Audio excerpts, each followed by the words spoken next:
This is a message from Anonymous. Internet est incontrôlable. Anonymous est incontrôlable. Ils ont envahi le web. Saludos, compañeros. Piratage, attaque de sites, appel au boycott, les Anonymous jouent les justiciers au nom de la liberté d'expression. Plongés dans la nébuleuse des vengeurs masqués d'Internet. Paris, mi-septembre, les Anonymous font ce qu'ils appellent un flash raid, une manifestation surprise devant l'église de Scientologie. Ceux qui sont en ce moment dans cet immeuble, vous vous mettez en danger, vous et vos familles. Vous êtes la proie d'une bande d'escrocs particulièrement redoutable. Il faut que ça cesse. On a tendance à l'oublier aujourd'hui, la lutte contre la Scientologie est à l'origine du mouvement. Et le masque est pour eux une protection car les scientologues épient et filment chacun de leurs défilés.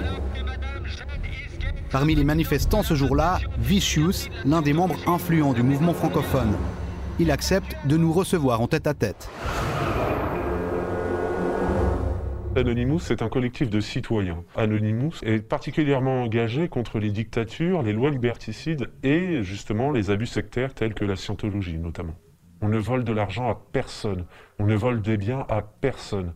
L'intégralité de ce que nous le faisons avec nos propres moyens, des petits moyens qui, mis en commun, font de grandes choses. Dernière opération en date, le soutien à la révolution en Syrie. Et la fierté du mouvement, c'est d'avoir réussi à pirater le site du ministère de la Défense et d'y glisser leur logo. On établit des lignes pour pouvoir faire de la communication avec les personnes résidant dans le pays, pour pouvoir extraire des informations, que ce soit des vidéos, des photos ou même des documents confidentiels, mais aussi essayer de désorganiser les services informatiques du pays. Alors pour comprendre comment procèdent concrètement les Anonymous, nous avons rencontré deux autres membres en Suisse romande. Actifs dans la sécurité informatique, ils participent aux attaques grâce à ce logiciel, Loïc.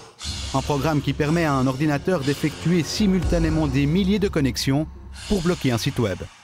C'est vraiment pas compliqué à comprendre. Vous choisissez le nombre d'ordinateurs qui vont être simulés pour l'attaque du site et c'est parti.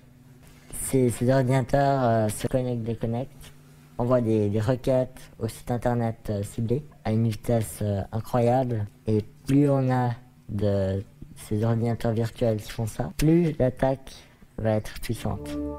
C'est ce qu'on appelle une attaque de déni de service. Via Loïc, un seul ordinateur peut envoyer plus de 1000 requêtes simultanées. Il suffit donc que plusieurs centaines d'Anonymous procèdent en même temps et vous obtenez de quoi bloquer presque n'importe quel site. C'est l'arme favorite des Anonymous, leur marque de fabrique. Et selon ce professionnel de la sécurité sur Internet, cela ne nécessite pas d'être un hacker de génie.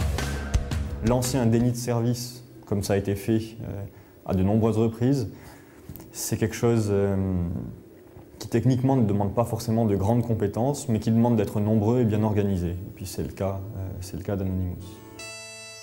S'ils sont sans doute au moins 3000, il est difficile de connaître l'ampleur exacte du mouvement. Les Anonymous eux-mêmes ne savent pas combien ils sont, car pour éviter toute infiltration, le groupe est cloisonné, comme dans les mafias ou la résistance.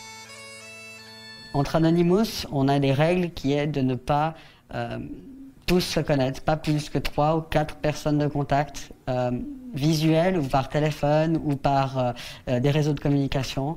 On ne doit pas se connaître à plus que 3 ou 4.